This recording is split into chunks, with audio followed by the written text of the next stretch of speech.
മദ്രസകളിൽ പഠിപ്പിക്കുന്നത് വർഗീയവാദമാണെന്നും മറ്റുള്ളവരെ ബുദ്ധിമുട്ടിക്കുവാനും മറ്റുള്ള മതസ്ഥരെ ആക്ഷേപിക്കുവാനും കളിയാക്കുവാനുമാണ് പഠിപ്പിക്കുന്നതെന്ന് പല ആളുകൾ പറഞ്ഞു നടക്കുന്നുണ്ട്. എന്നാൽ നിങ്ങൾ ഈ വീഡിയോ കണ്ടോ? ഒരു മദ്രസയിലെ തുടക്ക ദിവസത്തിൽ നടന്ന സത്യപ്രതിജ്ഞയാണ് നിങ്ങൾ കണ്ടുകൊണ്ടിരിക്കുന്നുള്ളത്. ശരിക്കും പറഞ്ഞാൽ മദ്രസയുടെ പാഠപുസ്തകം വായിച്ചു നോക്കുന്ന ആളുകൾക്ക് അല്ലെങ്കിൽ മദ്രസയിലെ ക്ലാസ്സുകൾ ഒരു ദിവസം വന്ന് ഇരുന്ന് കേൾക്കുന്ന മനസ്സിലാകും അവിടെ എന്താണ് പഠിപ്പിക്കുന്നത്, അവിടെ എന്താണ് പറഞ്ഞു കൊടുക്കുന്നതെന്ന്. ഒരിക്കലും മദ്രസകൾ തീവ്രവാദമോ അല്ലെങ്കിൽ ഭീകരവാദമോ പറഞ്ഞു കൊടുക്കുന്നില്ല.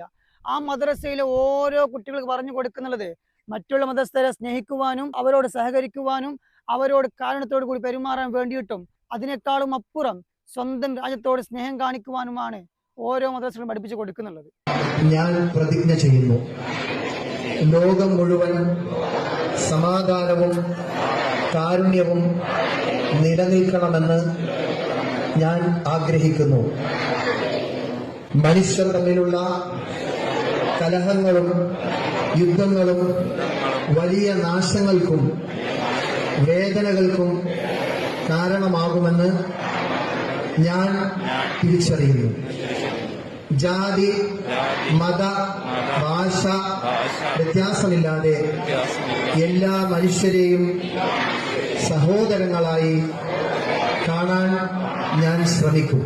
സ്നേഹത്തിന്റെയും ബഹുമാനത്തിലൂടെയും മാത്രമേ ലോകത്ത് സമാധാനം കൊണ്ടുവരാൻ കഴിയുകയുള്ളൂ എന്ന് ഞാൻ വിശ്വസിക്കുന്നു.